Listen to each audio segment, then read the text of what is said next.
In a quiet town at the edge of the great desert where the sand dunes rolled like golden waves beneath the wide open sky, there was a narrow street filled with tiny shops.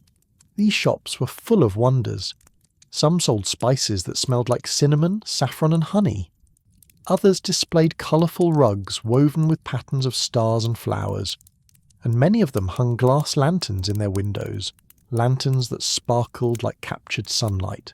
But among all these busy little places there was one small shop that most people walked past without noticing. Its wooden sign was faded and its door creaked softly whenever it opened. Inside, the air smelled of warm metal and old oil. This shop belonged to an elderly lamp maker named Hakim. Hakim had been making lamps for as long as anyone could remember. His hands were wrinkled, his beard was white, and his eyes carried the patience of someone who had spent a lifetime shaping light. His shop was filled with lamps of every kind imaginable. There were tall lamps, short lamps, lamps shaped like crescent moons, and lamps shaped like tiny suns. Some were made of shining brass, others of polished silver, and some were crafted from coloured glass that glowed beautifully when lit. Yet on the highest shelf of all, sitting apart from the others, was one lamp that looked different. It was not decorated with jewels or carvings. It was plain bronze, simple and quiet, almost as if it wished not to be noticed. And no matter how many times Hakim tried, that lamp never lit. Not once. Not ever. Iyaki. The townspeople whispered about it whenever they passed the shop. "That lamp is cursed," said one woman as she hurried away. "It is broken," said another with a shake of her head. "It is useless," muttered a man, glancing at it with suspicion. But Hakim never threw it out. Every evening, just before the sky turned purple with dusk, Hakim would climb his little wooden ladder and carefully take the lamp down. He would clean the wick until it was fresh. He would pour in the finest oil. He would strike a match and hold the flame close. And every single time, nothing happened. Only darkness remained. Still, Hakim placed the lamp back on its shelf, as if he could not give up on it.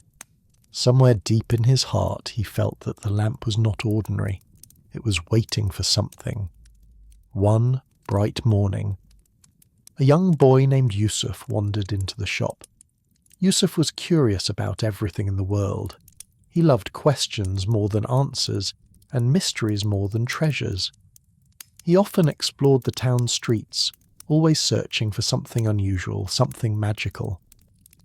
When Yusuf stepped inside Hakim's shop, his eyes widened with wonder. Lamps glimmered softly all around him, and sunlight danced across their polished surfaces. Yusuf walked slowly between the shelves, admiring each shape and colour. Then, at last, he noticed the plain bronze lamp sitting quietly above all the others.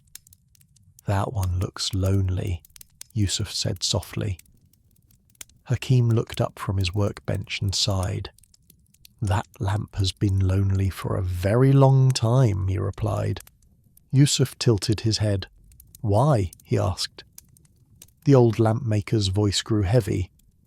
"Because it will not light," he said. Yusuf frowned thoughtfully. "But it's a lamp," he whispered. "Lamps are meant to shine." Hakim nodded slowly. "So I believed," he said, almost sadly. Yusuf stepped closer. "May I see it?" he asked. Hakim hesitated. Many people had asked about the lamp before, but none had cared the way Yusuf seemed to. Finally, he carefully lifted it down and placed it into the boy's hands. The lamp felt warm, even though it had never burned. Yusuf examined it closely. "It doesn't feel broken," he said. "No," Hakim agreed. "It does not." Yusuf looked up again, his eyes bright with curiosity. "Have you ever asked it why it won't light?" he said. Hakim blinked. "Asked it?" "Yes," Yusuf said seriously. "Maybe it doesn't want fire." Hakim gave a tired chuckle. A lamp that doesn't want fire. What else could it want? Yusuf smiled gently. Maybe it wants something else entirely, he said. That night Yusuf could not stop thinking about the lamp. He imagined it sitting silently for years, listening to people call it useless. He imagined it waiting patiently, not broken, but misunderstood. As Yusuf lay in bed, he wondered if the lamp had its own kind of purpose, one that no one had discovered yet. The next morning, Yusuf returned to the shop. "Hakim," he said, "may I try something?" The old man raised an eyebrow. "You may try anything, child," he replied. "Many have tried before you." Yusuf carried the lamp outside into the open air. The desert wind whispered softly, and the sunlight felt gentle. He placed the lamp carefully on the ground and sat beside it. He did not strike a match. He did not pour oil. Instead, he closed his eyes and spoke quietly as if speaking to a friend. "Lamp," he said, "what are you meant to do?" For a moment there was only silence. Then Yusuf felt something strange. Not a voice exactly, but a feeling, like a gentle tug inside his chest. It was as if the lamp carried a secret, and that secret was reaching out. Yusuf opened his eyes. The lamp still looked plain and dark, but Yusuf suddenly understood something. "Hakim," he called. The old lamp maker came outside, wiping his hands on his robe. "Yes?" "This lamp doesn't want to burn inside the shop," Yusuf said. "I think it wants to go somewhere else." Hakim frowned. "You think the lamp wants a journey?" Yusuf nodded. "Some lamps are made for homes, some for palaces, but maybe this one was made for the desert." Hakim sighed deeply. "You speak in riddles, Yusuf." "Maybe the lamp does too," Yusuf replied. That evening, just before dusk, Yusuf and Hakim walked beyond the town. They carried the lamp carefully, wrapped in cloth. The sky was changing colours, orange, pink and deep purple. The desert stretched endlessly, silent and wide. They climbed to the top of a dune, where the town was only a distant cluster of lights behind them. Here there were no whispers, no voices calling the lamp useless, only the wind, only the first stars appearing overhead. Yusuf placed the lamp on the sand. Hakim sat beside him. "What now?" he asked. Yusuf smiled. "Now we wait." Minutes passed. The sun sank lower, and the air grew cool. The desert seemed to hold its breath. Then, slowly, something magical happened. The lamp began to glow, not with flame, not with fire, but with a soft silver light, like moonshine spilled across the sand. Hakim gasped. "It's shining," he whispered. Yusuf's voice was full of wonder. "It's awake," he said. The lamp's glow spread gently, and in that light something appeared. Footprints, half buried in the sand, leading deeper into the desert. Hakim stared in disbelief. "These are ancient," he murmured. "The lamp is showing a path," Yusuf said. Hakim's voice trembled. This lamp was never meant to light a room, he realized. It was meant to light a way. Yusuf stood slowly. "Should we follow?" The old man hesitated. The desert was vast and night journeys were not easy. But the lamp glowed patiently, as if it had been waiting for this moment for many years. So together they began to walk. The footprints led them across dunes and valleys of sand.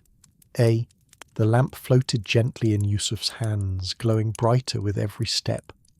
The stars watched overhead, and the desert wind carried soft whispers, as though the world itself was telling an old story. At last, after what felt like a dream, they reached something unexpected. A small stone door, half buried in the sand.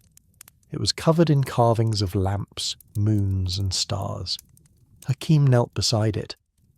"I have heard stories," he whispered. "Stories of the Lost Lantern Library." Yusuf's eyes widened. "A library?" Hakim nodded. Long ago, travellers wrote their hopes and dreams on scrolls and hid them here so they would never be forgotten. Yusuf held the lamp closer. Its silver light shone on the carvings, slowly. The stone door creaked open. Inside was a chamber filled with dust and silence. Shelves lined the walls, and on them rested hundreds of rolled scrolls. Yusuf reached out carefully, amazed. Hakim's voice shook. All these stories, sleeping in darkness. The lamp glowed warmly, as if it was happy, as if it had finally come home. Yusuf unrolled one scroll. It read, "To whoever finds this, remember that even in darkness, hope waits." Another scroll said, "The greatest light is not fire, but guidance." Hakim sat back, tears in his eyes. "For years," he whispered, "I thought this lamp was useless." Yusuf placed a hand on his shoulder. "It wasn't useless," he said softly. "It just had a different purpose." They stayed until dawn, reading messages left behind by travellers long gone. When the sun finally rose, the lamp's silver glow faded gently. It was no longer needed. Outside, the desert looked different, not empty, not lonely, but full of hidden stories. Hakim carried the lamp home with great care, and from that day on he placed it not on the highest shelf but in the centre of his shop. When people asked, "Why doesn't it light?" Hakim would smile and reply, "This lamp does not burn with fire, it burns with direction." And Yusuf, whenever he passed by, would look at the lamp and remember that sometimes what seems broken is only waiting to shine in the right place.